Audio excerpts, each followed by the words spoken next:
You might be sitting there thinking that the best way to deal with this thing is to avoid talking about it and to hide it from anyone you're afraid you'll lose. Well, if you're anything like the rest of us who share that fear, you probably don't want to lose anyone at all, especially the people who you're closest to, who might be depending on you. So where does that leave us when we're trying to cope with our problems without the perspective of anyone else? It leaves us in a room without any light, windows, or doors, isolated and afraid and feeling like we're suffocating. Suffocating because I believe we need people to breathe.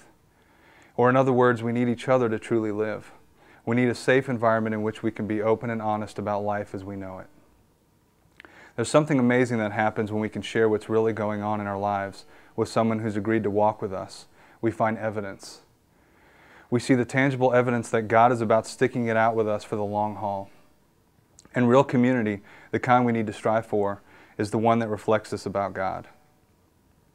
God's desire for us all along has been for us to realize the true meaning of the second greatest commandment. The first one, love the Lord God with all your heart, mind, soul, and strength, is pretty self-explanatory. But the second, love your neighbor as yourself, is not just about lending him your ladder for a few days. It's about being available for each other through all the issues of life.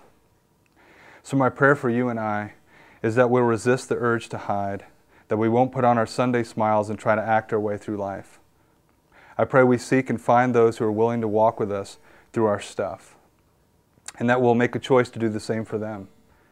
The power of being known and knowing others is one of God's greatest gifts to us. Let's steward it well.